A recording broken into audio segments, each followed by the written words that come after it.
എല്ലാവർക്കും നമസ്കാരം. സ്റ്റഡി വിത്ത് ഉഷാസ് ചാനലിലേക്ക് എല്ലാവർക്കും സ്വാഗതം. ഇന്ന് നമുക്ക് NUS+2വിൻ്റെ സോഷ്യോളജിയുടെ 4ാമത്തെ ചാപ്റ്ററായ മെത്തേഡ്സ് ആൻഡ് ടെക്നിക്സ് എന്നുള്ള പാഠത്തിലുള്ള കുറച്ച് കാര്യങ്ങളാണ് നമുക്ക് പഠിക്കാൻ പോകുന്നത്.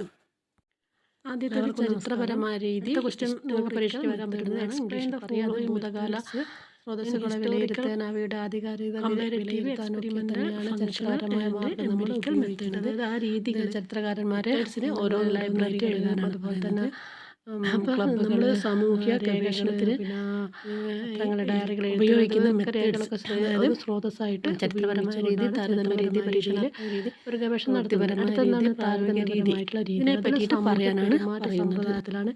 അതിൽ സമാനതകളുണ്ട്, അതുപോലെ തന്നെ വ്യത്യസ്തതകളുണ്ട്. ഇതൊക്കെ വിശകലനം ചെയ്തുകൊണ്ട് ഗവേഷണത്തിലേക്ക് എത്തിച്ചേരുകയാണ് ചെയ്തത്. അടുത്തത് എന്താണ്? പരീക്ഷണാത്മക രീതിയാണ്. പരീക്ഷണാത്മക രീതിയിൽ 2 ഗ്രൂപ്പുണ്ട്. ഒന്ന് പരീക്ഷണ ഗ്രൂപ്പാണ്, മറ്റൊന്ന് നിയന്ത്രണ ഗ്രൂപ്പാണ്. ഇത് രണ്ടും നോക്കി ചെയ്തുകൊണ്ടാണ് നമ്മൾ ഗവേഷണത്തിൽ എത്തിച്ചേരുന്നത്. പരീക്ഷണ ഗ്രൂപ്പിൽ അത് ബാഹ്യ പ്രേരണകൾ പ്രയോഗിക്കുന്നുണ്ട്. നിയന്ത്രണ ഗ്രൂപ്പിൽ എന്താണ്?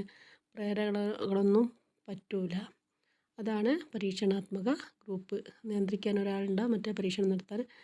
അങ്ങനെ 2 ഗ്രൂപ്പായിരുന്നിട്ടാണ് പരീക്ഷണ ഗ്രൂപ്പ് ചെയ്യുന്നത്. ഇനി അടുത്ത എന്താണ്? പ്രവൃത്തിപരമായ രീതി.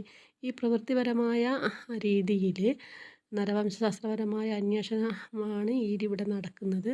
അത് നമ്മൾ ഏതൊക്കെ രീതിയിലാണ് മനുഷ്യൻ വളർന്നു വന്നതെന്നുള്ള അങ്ങനെയുള്ള കാര്യങ്ങളും വികസനവും അതുപോലെയുള്ള ഭാഗങ്ങളാണ് പ്രവൃത്തിപരമായ രീതിയിലൂടെ നമ്മൾ വരുന്നത്. ഇനി അടുത്തത് പ്രായോഗിക മാർഗങ്ങളാണ്. അതായത് വിവരങ്ങൾ ആ സ്ഥലത്ത് നിന്ന് തന്നെ ശേഖരിക്കുന്നതിനാണ് പ്രായോഗിക മാർഗങ്ങൾ എന്ന് പറയുന്നത്. അതിൽ 5 രീതികൾ അവിടെ ഉപയോഗിക്കുന്നുണ്ട്. ഒന്ന് കേസ് സ്റ്റഡി, നിരീക്ഷണം, ഇൻ്റർവ്യൂ, അതുപോലുള്ള 5 കാര്യങ്ങൾ അവിടെ ഉപയോഗിച്ചിട്ടാണ് പ്രായോഗിക മാർഗങ്ങൾ ചെയ്യുന്നത്. ഇനി പ്രായോഗിക മാർഗങ്ങൾക്ക് ഇംഗ്ലീഷ് എംപെരിക്കൽ മെത്തേഡ് എന്നാണ് പറയുന്നത്. എംപെരിക്കൽ മെത്തേഡ് സാമൂഹ്യശാസ്ത്ര ഗവേഷണത്തിൽ ഉപയോഗിക്കുന്ന ഒരു രീതിയാണ്. ഇതിൽ 5 രീതികളാണ് പ്രധാനമായിട്ടും ഉപയോഗിക്കുന്നത്. നിരീക്ഷണം, സർവേ, കേസ് സ്റ്റഡി, ചോദ്യാവലി, അതുപോലെ തന്നെ ഇൻ്റർവ്യൂ.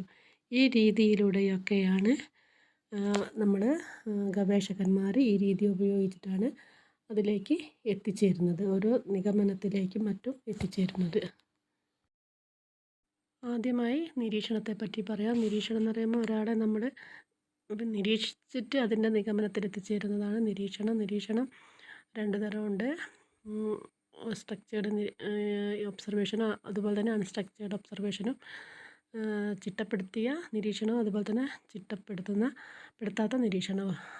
അതുപോലെ തന്നെ കവേർട്ടും ഒവേർട്ടും ഉണ്ട്. കവേർട്ട് എന്ന് പറയുന്ന നമ്മൾ നിരീക്ഷിക്കപ്പെടുന്ന വ്യക്തി താൻ നിരീക്ഷണത്തിന് വിധേയമായില്ല എന്ന്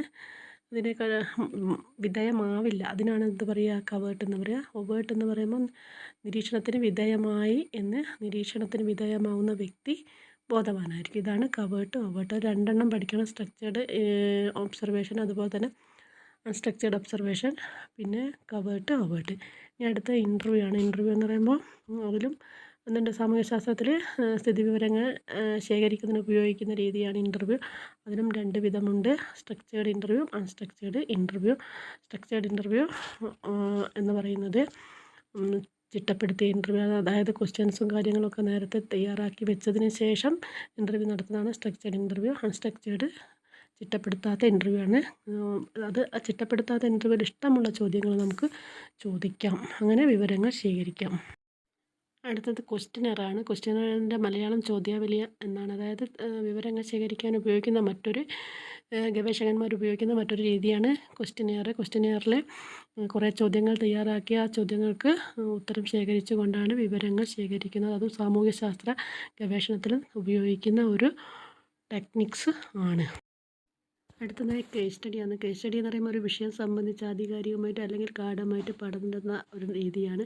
അതൊരു വ്യക്തികളെ കുറിച്ചിട്ടാകാം, അല്ലെങ്കിൽ സാമൂഹിക ഗ്രൂപ്പുകളെ കുറിച്ചിട്ടാകാം, അല്ലെങ്കിൽ സംഭവത്തെ കുറിച്ചിട്ടാവാം, അല്ലെങ്കിൽ ഏതെങ്കിലും ഒരു സ്ഥാപനത്തെ പറ്റിയൊക്കെ നമുക്ക് ഗവേഷണം നടത്തി കേസ് സ്റ്റഡികളുടെ ഗവേഷണം നടത്തി നിഗമനത്തിൽ എത്തിച്ചേരാം. മറ്റൊന്നാണ് സോഷ്യൽ സർവേ. സോഷ്യൽ സർവേ സാധാരണയായിട്ട് ഉപയോഗിക്കുന്ന എല്ലാവർക്കും സമൂഹത്തിലൊക്കെ ഉപയോഗിക്കുന്ന ഒരു രീതിയാണ് സോഷ്യൽ സർവേ. അതെല്ലാവർക്കും അറിയാവുന്നതാണ്. ഓക്കെ.